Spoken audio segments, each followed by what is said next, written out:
Providing this online video service incurs substantial costs, from production expenses to maintenance fees for the online broadcast video servers.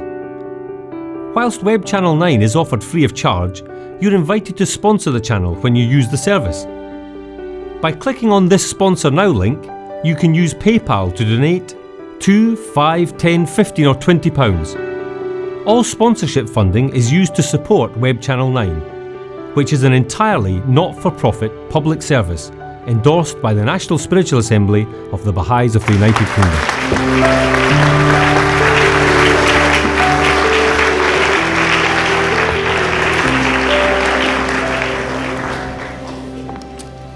Oh, thank you, dear technicians that have left some light on this morning so I can see you. Good morning. How's everyone this morning? Lovely. And yet another challenge this morning now we have this study of the cause. Very interesting the way all this fits together. And this was a very lucid presentation, I thought, from the chair of the National Assembly about the focus of the plan. Very, very important that we be evolving and keeping alert and au courant with where the processes are going. And we don't always see the end vision right away. It takes time, but that was very illuminating. Thank you.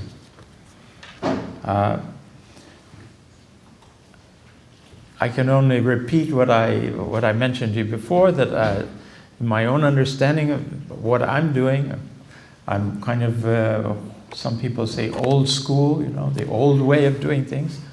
But what my intention is that we also bear in mind our individual responsibilities.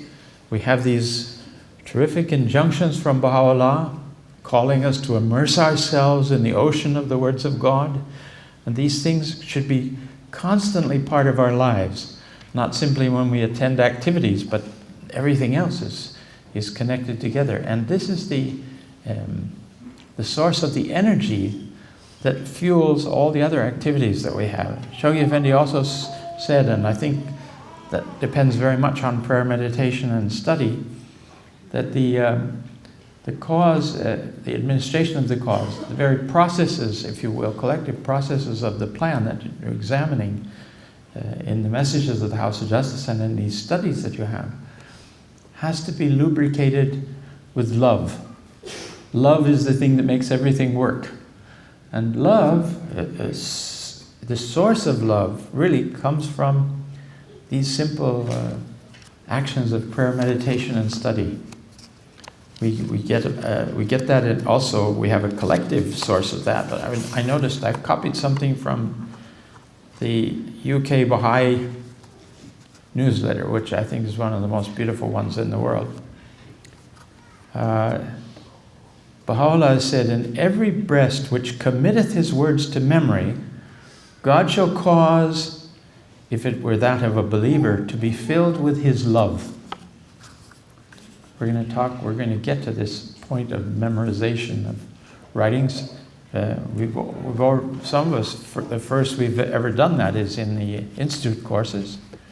But the challenge I mentioned to you, Mr. Qadam telling us to memorize the Iqan, is something we need to bear in mind. Not that we maybe necessarily get to the stage of memorizing the Quran, but we have the whole question of at least committing more of the writings and words of Baha'u'llah and the prayers of Baha'u'llah and Abdul Baha to memory.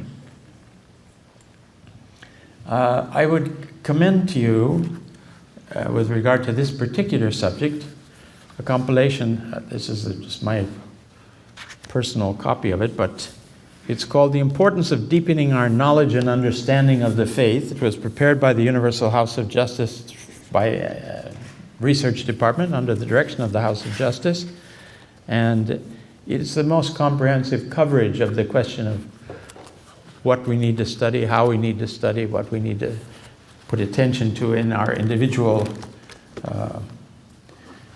education of the cause, to ourselves, teaching ourselves the cause of God. Baha'u'llah's command teach ye the cause of God. And if you arise to teach, first teach your own self, so that your words will take effect in the hearts of the friends. In other words, absorbing the words of God, the teachings of God, and then transforming them in our lives into actions that will be the source of attracting others and confirming others. This is the secret. And we're coming, of course, to this question of action tomorrow in support of all these various activities that have been described to us this morning. The section I'd like to refer to first here are the letters of Shoghi Effendi himself to the believers, introducing the concept of deepening ourselves in the literature of the cause, coming to know the basic Baha'i books. And the ones he stresses are the Book of Certitude, the Kitab-i-Gan, Some Answered Questions, and Nabil's narrative in the earlier stages. Later on he adds God Passes By, because it's such a comprehensive review of everything in the cause and gives us as clear a picture as we're ever going to have of the first century of the Baha'i faith.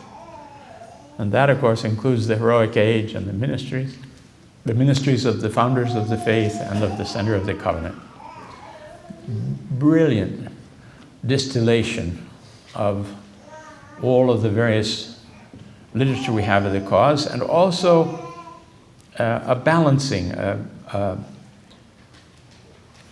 Through the Guardian's vision, he puts the various epochs and events and developments of the cause in the right perspective, one with another. Otherwise, we can read one, we get totally carried away with that, but there are counterbalances.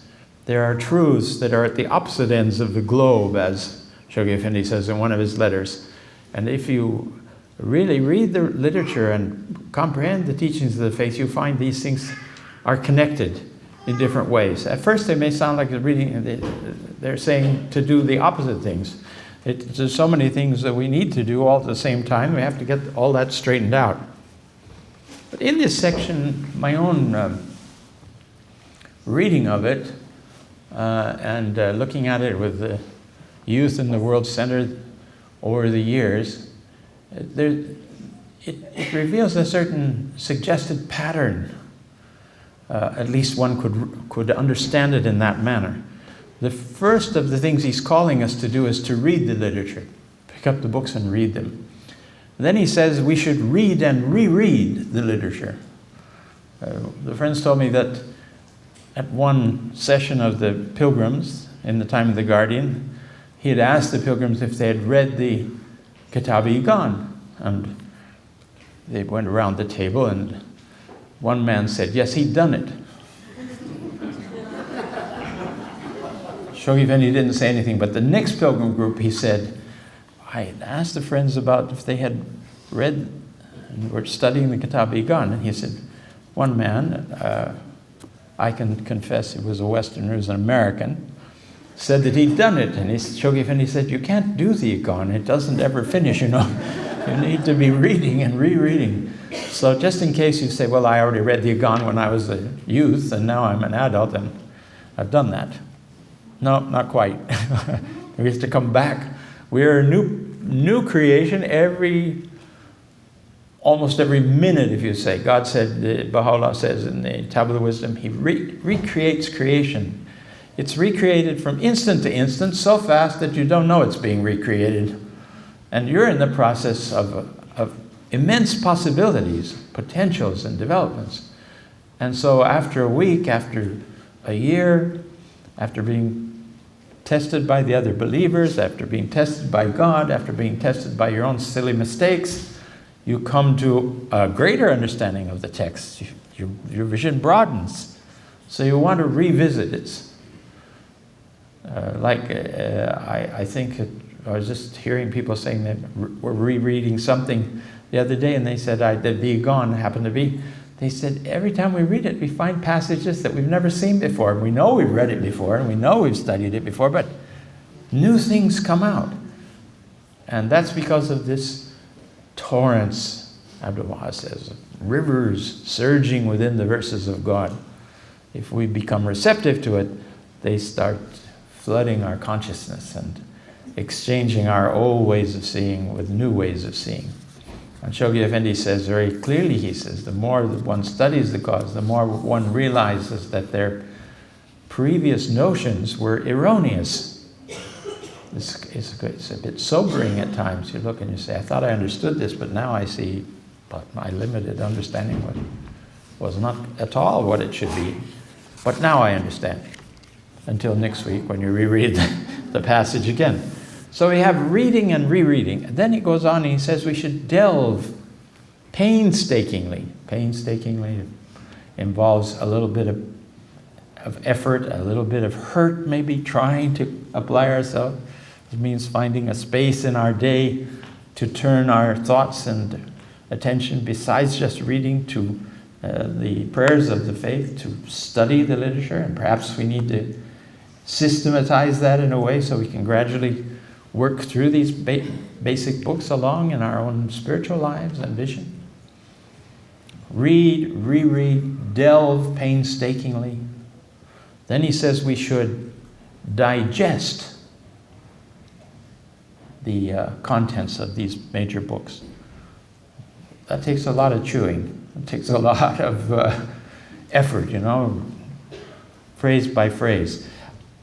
Personally, in my life, I found that it was often important to have notebooks or different sections in the same notebook to take down notes. Something about the soul, something about immortality, something about vision of the future, whatever it is that attracts you, take out those verses and put them down, write them down. The very fact that you identify them, that you then write them and keep them, reread them yourself, is a very important kind of process of individual study. After digestion, then Shoghi Effendi says that the friends must master the contents of these books, upping the ante, if you will. So we have rereading, reading, rereading, delving, digesting, mastering, and finally, at the final stage, he says, and the friends should commit passages of the holy writings to memory. And that carried to the ultimate of Mr. Khadim saying, memorize whole books, I know we had a wonderful friend from Iran who was heading the archives department, taking care of the texts of the faith. And she'd memorized, in Arabic, had memorized the Kitab-i-Aqdas. And she was not alone in that. There was a class in Iran, and they did that. It all sounds a bit impossible to us in the West. We're not so used to that. Although I think physicians, those studying medicine, have to learn so many terms of anatomy and physiology that they have already prepared themselves in a certain way to try to hold on, to memorize these various verses. So that's that. Now, I mentioned to you that Mr. Olenga had it stressed by the guardian to him how important it was to study the talks of Abdu'l-Baha, to absorb those talks and the approach that he had in teaching. And Abdu'l-Baha, when we look at his the collected talks and everything, we see there was a terrific reasoning process going on. He said what we say should be rational. It should be supported by proofs. This particular compilation of the House of Justice, they've translated a number of new passages of Abdu'l-Baha with respect to gathering the proofs. Not only is this important for the effect of your teaching on others, but the effect it has on your own self, of straightening out, of combing your own understanding of the faith, making it properly balanced. This is from a newly translated tablet at that time. When your hearts are wholly attracted to the one true God, you will acquire divine knowledge. You will become attentive to the proofs and testimonies. and will commit to memory the glad tidings concerning the manifestations of the beauty of the All-Merciful, as mentioned in the heavenly Scriptures. Then ye shall behold how wondrous are his confirmations, and how gracious is his assistance. And again, in this day there is nothing more important than the instruction and study of clear proofs and convincing heavenly arguments, for therein lie the source of life and the path of salvation.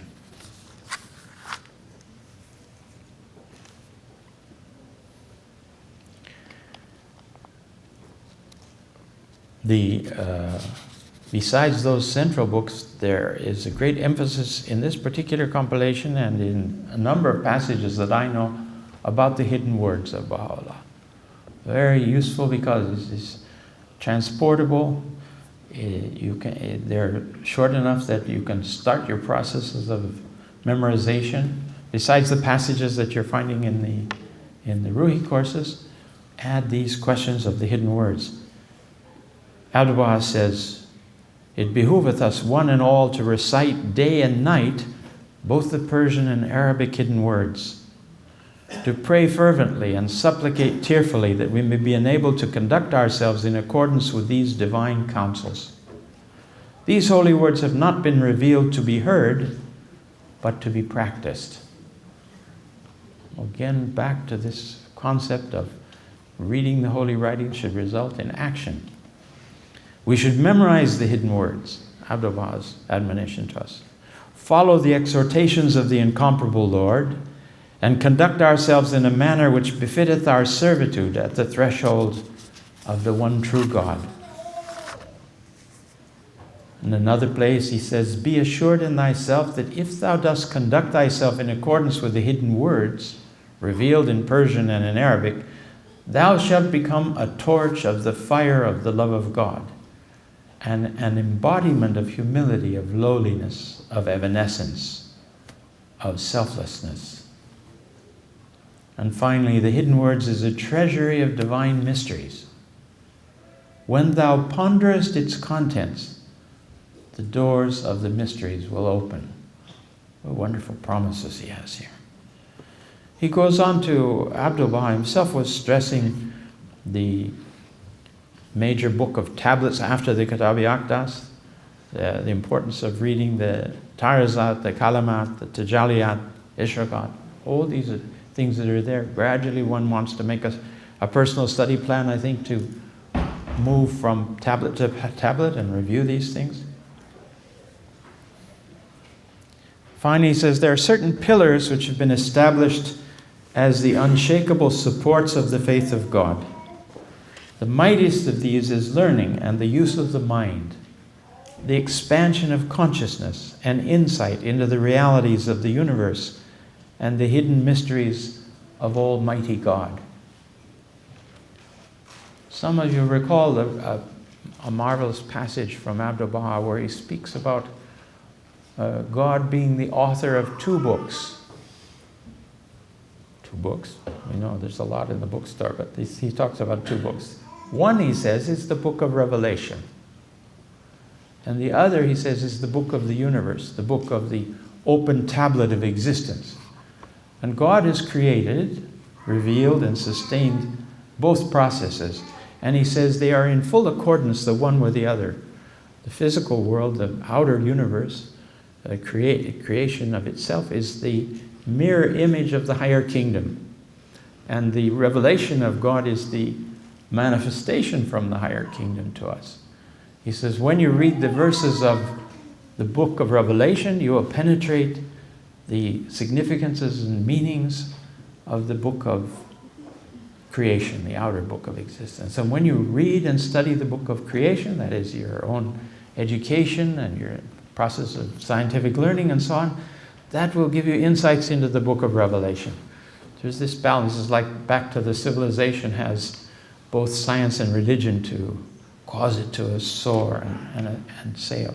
So you want to balance these two and realize that they interact with each other. And if there's any point where one of them contradicts the other, well, we see that in the history of religion, the prophets have made pronouncements that it took a while for humanity to catch up with.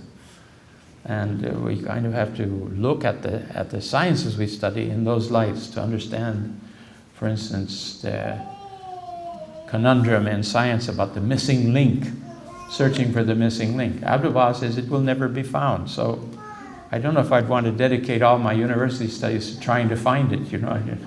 There are certain things that suggest to us one career or another career of study from looking at the writings. How many times the parents and youth ask about what should our children study? What's important to study? And I think we need to examine the writings and see where things are going, what have been suggested. When we see universal language, right, there's an area of terrific application. The learning about auxiliary languages, following the processes of the history of that, and thinking about defining maybe a newly created language, all that's going on out there, and something the Baha'is could take part in. Another thing is that he says there should be fresh water delivered to every person that lives on the planet, all of the villages everywhere in the world. That becomes, something quite significant in developing the production and maintenance and conservation of water, so on and so forth. As you read the writings, these things will jump out at you, and you'll see things that are there. We need Baha'is to study archival processes. Just the World Center alone, it's hard to find people who can come that can preserve the physical basis for the revelation of the cause. So you may feel a calling in that direction. I think we can, look a bit beyond the insistence that we should be either an engineer or a doctor or a lawyer. There are variations in this in the world. And actually the medicine, while it's very important, has become very politicized in the world in different ways. And the Baha'is that think they're going to study medicine and then they're going to be able to go anywhere and serve anywhere, yes, they will be able to, but they won't be able to practice medicine. You get a degree here or in the United States, and when you go abroad, they won't recognize you because they're jealous of the capacity of these nations to have produced sound medical practitioners, and they don't want the competition. If you were in Bolivia, and you wanted to go to a doctor, and there was a doctor from the UK there practicing, wouldn't you probably choose him? Just because you know that the studies are more advanced in some parts of the world than another. Now they don't say you can't practice. They just say you have to take our course of studies and qualify, which takes another 10 years of your life. So unlikely that's going to work out. Public health is it gives you a little bit broader access through international agencies and institutions to serve. This is important. I see a lot of, the young people are here, junior youth are studying, thinking about where they're going to go with their lives, what they like to study. Broaden through the writings of the faith, through the study of the cause, broaden your knowledges of what the needs of the future are going to be.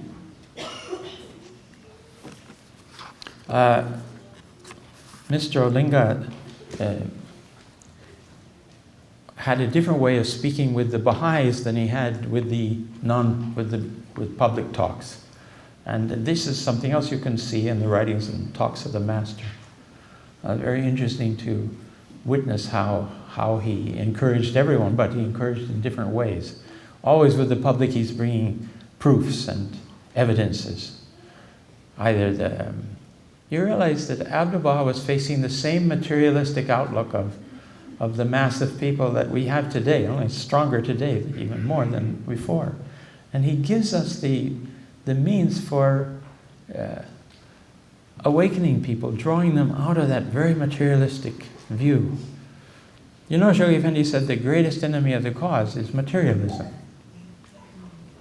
That is the greatest enemy. Why is that? Because having been raised in this very materialistic outlook on life, people don't see the importance of religion. And then if they take a careful look at the existing religions, of course they get turned off by the all the negative elements. Why has Baha'u'llah come? He's come because the old religions have all been corrupted and changed, altered from what they were originally. Abdul Wahab says people are holding to superstitions and false ideas. Actually, sometimes it's easier to speak with the atheists than it is with followers, fanatical followers of other religions, simply because they're on a sounder basis. Mr. Furtan tells a story. He said that when he was a Baha'i youth, he went to university in Moscow. Okay, this is very challenging. This was in the early days of the revolution, and nobody was allowed to believe in God, if you can imagine such a thing. It was just impossible to ever reveal such a thing or have such an idea in your head. And he had a roommate with him that became suspicious of him, that he had his quiet moments. He was very silent, quiet, and he had a certain joy present in his life and in his outlook. So one day the roommate challenged him. He said, "You believe in God, don't you?" Mr. Furtan very wisely said, "I don't believe in the God that you don't believe in." Which is exactly the case of the atheists, you know. What they think is God, or what they think people think is God, we don't believe that either. We have a whole different approach. Now, the study of the definition of what knowledge of God is, what are the characteristics of the Creator and of creation that would give you confidence in the existence of God without being able to encompass and know directly the source of and divinity itself, are all covered in Abdul Baha's talks and in the teachings of the faiths. Very important for us to absorb these things. How can we attract thinking people if we don't know the teachings? You know, Abdul Baha states it very clearly. He says, "How can the poor give to the poor?" The whole idea, if you're going to offer a spiritual offering to people, you have to possess it yourself. You have to have absorbed it. You have to have digested it. You have to have mastered it. You have to have memorized it, so to speak. He gives us a whole program, if you will, of how we should approach this dimension of these four challenges. I want to, in this light, switch themes a little bit and quote to you from a marvelous letter of Shoghi Effendi to a Baha'i youth. He says the problem, this was written in 1935, way back, the problem with which you are faced is one which concerns and seriously puzzles many of our present-day youth. How to attain spirituality is indeed a question to which every young man and woman must sooner or later try to find a satisfactory answer. It is precisely because no such satisfactory answer has been given or found that the modern youth finds itself bewildered and is being consequently carried away by the materialistic forces that are so powerfully undermining the foundation of man's moral and spiritual life. Questions are rising in the school and that we're facing in all of our dealings with junior youth and everything, but questions of chastity and moral behavior and so on. Again, materialism has removed all the constraints. And speaking with the animators in California, they were saying that one of the main challenges they have in dealing with junior youth is the influence of the outer society on all these youth in questions of morality and sexual behavior. And all the songs that say love is the way, you know, but love is the way they interpret in sexual terms. So it's very confusing to our young people. And we have to come up with these marvelous teachings and advices which tend to hold the youth within a spiritual pattern. Indeed, the chief reason for the evils now rampant in society is the lack of spirituality. The materialistic civilization of our age has so much absorbed the energy and interest of mankind that people in general do no longer feel the necessity of raising themselves above the forces and conditions of their daily material existence.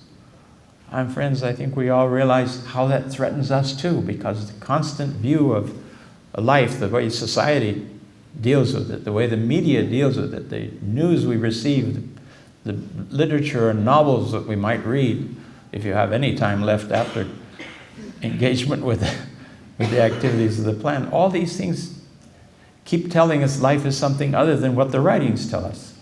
So we need to be refreshing ourselves constantly. The universal crisis affecting mankind is therefore essentially spiritual in its causes. The spirit of the age, taken on the whole, is irreligious. Man's outlook on life is too crude and materialistic to enable him to elevate himself into the higher realms of the spirit. We realize that's what we're about. The whole Hidden Words is to lift us into another way of seeing, is to realize that we have another aspect to our beings, which is veiled and darkened by our attachment to this world, by our attachment to a materialistic outlook, by viewing everything in terms of the best advantage for me, the me generation, so to speak. There are people talking about. Over and over in the writings it says pride, self-love, and passion and desire are the veils that keep the inner reality, our inner reality, from shining forth, from coming into our outer consciousness. We want to change our consciousness from awareness of the materialistic viewpoint of life. We want to transform that into a way of seeing the great spiritual blessings and powers and bounties latent within us, so they start streaming forth. And Abdu'l-Baha says, you should become incarnate light. I was mentioning that to you in the Tablets of the Divine Plan. He says that. Incarnate light, what's that? That people should see us shining. That, like Mr. Olingo, who gets out and walks in the street in a town, the whole place is moved by that. When we go out of the house every day, it would be nice if we produced that kind of effect, wouldn't it?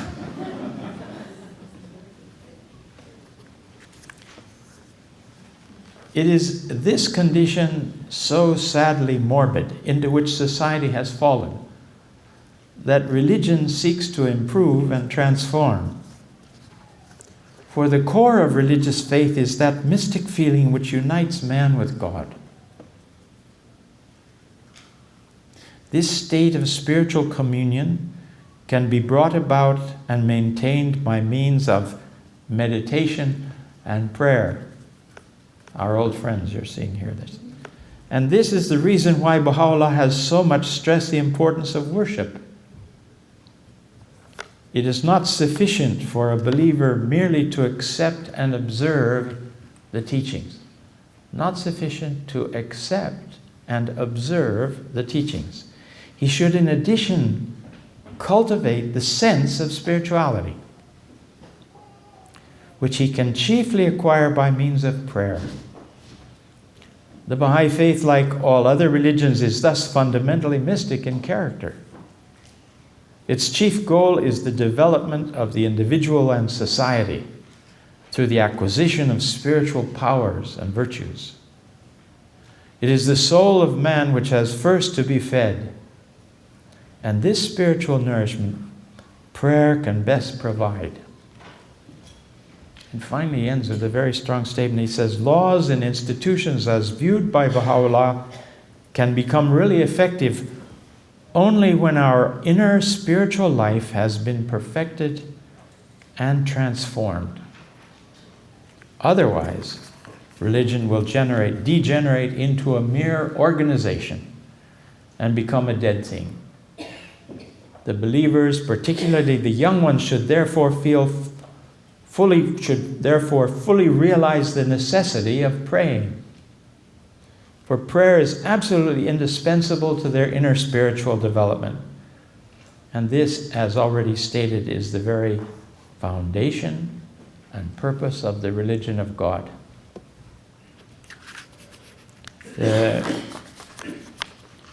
We know in our discussions with the public, oftentimes religion is viewed as a bad term, as it's something negative in society. We have to redeem and redefine religion for the seekers and for those that we're in touch with when we can.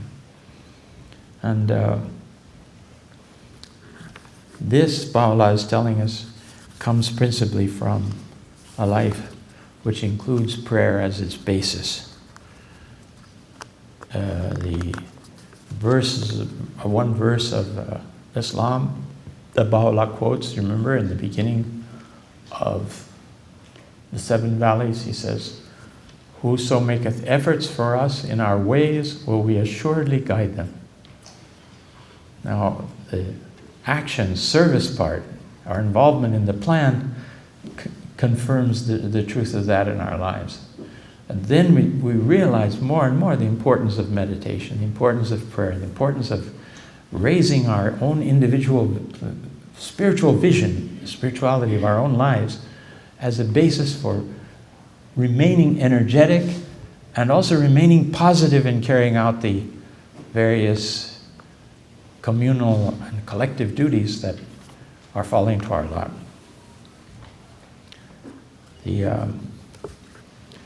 The future of the cause, I think, depends on the combination of these various factors in our lives.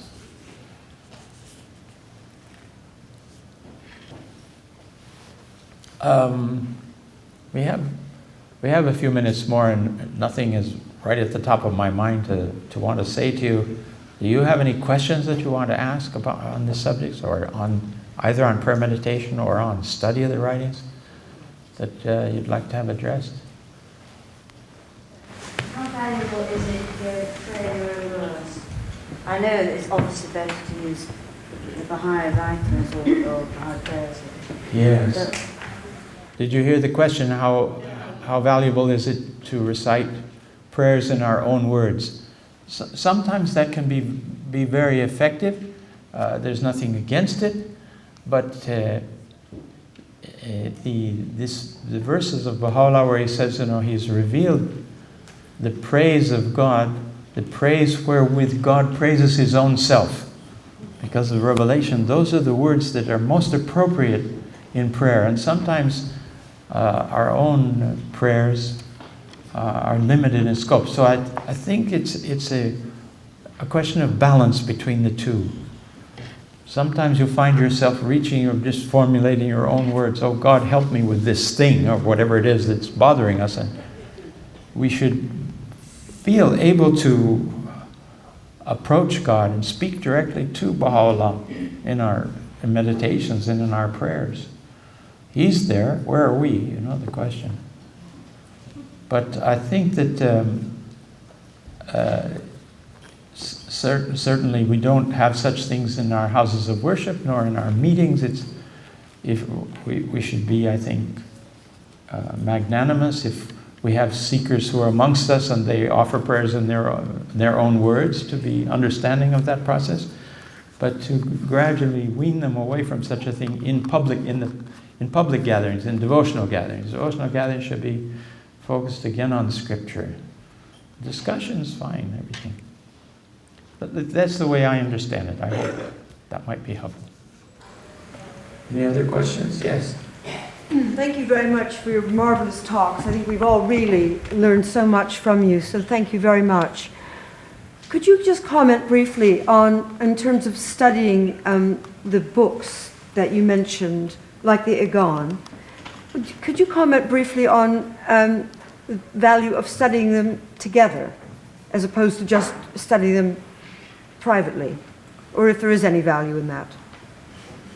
Oh, I think certainly there is value in that. I mean, we're all we all learn from each other and from I think from either the misunderstandings, the insights we may have on the scripture. There's certainly no limitation on having study classes on these books together.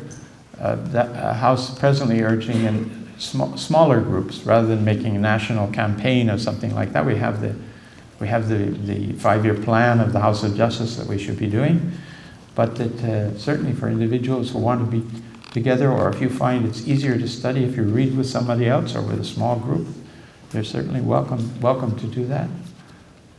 I think there's certainly a value in that. Studying with people who've studied the book previously and have perhaps a greater sense of the organization and the emphasis that needs to be looked at. I myself always like to take Shoghi Effendi as the guide in studying anything. If he's commented on it, then that's a terrific aid to us. And in God Passes By, he reviews the major contents of the Igon, some 19 points if you look at them and write them out. And then when you're reading the book, put down the paragraph numbers behind those 19 points. That gives you is a terrific aid in study, a focus to be looking for things. Then you identify those major themes and you look at them, and that's easier than sometimes, lulling yourself into a happy state of I've read 10 pages, but I don't remember a thing, that kind of. So you have that challenge. So I think both ways are open to us. Yeah. And certainly, I know that the House of Justice has encouraged in the American Baha'i community that the guidelines of Shoghi Effendi with regard to summer school content should be kept in mind.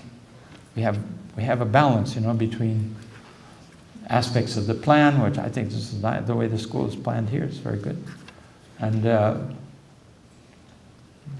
we would want to continue to not lose sight of the ocean of the revelation, upon which the ship of the cause of God, the plan of God, the 5-year plan, is sailing. And if we don't have any water in the ocean, it's going to hit dry land.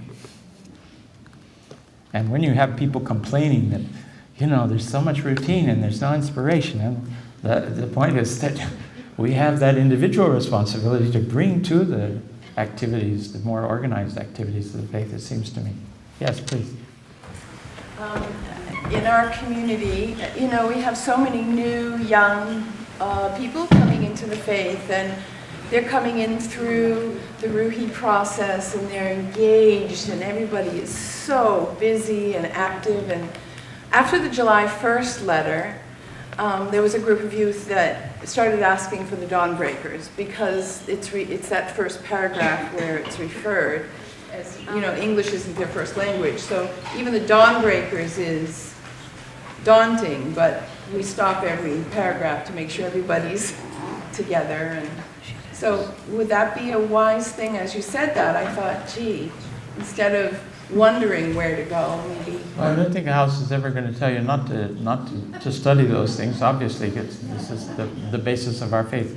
But how it weaves into community activities, and then you may want to consult with the National Assembly and seek their advice on the subject. Get somebody to help you with the pronunciation of the Persian names. I know there's a young man in the West that he's created a formula for that. Take about 20 minutes and go through these. How the vowels, the long vowels and the short vowels, and pronounce this and pronounce that, and let us all pronounce 5 times together this. And he goes through that for about 20 minutes, and then he has them read a list of all these various Persian phrases, and it starts coming out. And then people, when they're reading the writings of and then what's his name, and they jump over the name, because after a while you lose track of who is who and what's happening. Where are they going and what actions are they taking? It becomes very confusing. So the names are really important. And, just calling him mullah is not enough. You've got to know which mullah this is and where he's from on top of that. So That's a good place, I think, get somebody to help with that actually knows how to pronounce the names. Release the Sun by Mr. Bill Sears is a shorter version and more understanding. Yes, Like us. certainly more accessible to some people. Yeah, it's a good place to start, but you don't want to sell the Dunbar short. Why did Shoghi Effendi take, such a long period at the very inception, prior to launching the Divine Plan, to give this book? He says in one wonderful letter, he says, it's not only a book of history, it's a book of meditation. Because in understanding what motivated these people to do that becomes the example for us. In fact, I think that a dose of the Dawnbreakers in any national community will energize everything. But it has to be weighed in with all the other. Perhaps the easier version may be a good start. But any other particular book of Shoghi Effendi, please, or any other guidance you would have if they wanted, simultaneous with the Ruhi process, deepen themselves in the faith? There's an endless sea of other writings. I think that we've lost sight a bit of the dispensation of Baha'u'llah, a letter by Shoghi Effendi. It is full of Baha'i essentials, it's full of the fundamental verities of the faith that Shoghi Effendi says all the Baha'is should know and be aware of. Some of those are reflected in the Ruhi courses, but it's also very helpful to focus on that document at some stage in the personal development. I know before we were allowed to become Baha'is back in the 50s, you had to read the Dispensation of Baha'u'llah, the New Era, the Will and Testament of Abdul Baha. These were essentials. And they told me that the LSA will quiz you on their content when you meet them. I thought it was a welcoming meeting. I went in a very nervous fashion to the meeting, and fortunately they didn't ask me when Mullah Hussein was born. And I got through the questions and answers. Nobody said whether the answers were right or not. They smiled politely and they said, the house is very small and we need to consult confidentially. Would you mind standing in the street? It was quite a cold night, and I spent 40 minutes in the street waiting for them to decide whether I could be a Baha'i or not. At least I thought that was what was going on. And when they invited me back in, the chairman apologized so much. He said, I'm sorry we took so long. I looked down, I said, well, what's the decision going to be? And he said, but the assembly hadn't met for months and we had a number of small businesses we had to take care of. And we wanted to say the closing prayer with you. You almost lost me, but I didn't live too far. I could have gone home. Anyway, friends, it's not quite that difficult to become a Baha'i now. And then that's just getting in the door. Then after that, you have to try to become a Baha'i on top of all of it, which we're just talking about, and which is the subject of tomorrow's consultation. That is prayer, meditation, study, and now action. What kind of action has to result from this? And the house has been stressing how all of our study should result in action, in movement. This is a fundamental from Abdul Baha's time. You heard what he said about the hidden words are not just to be read, but to be lived. Thank you very much.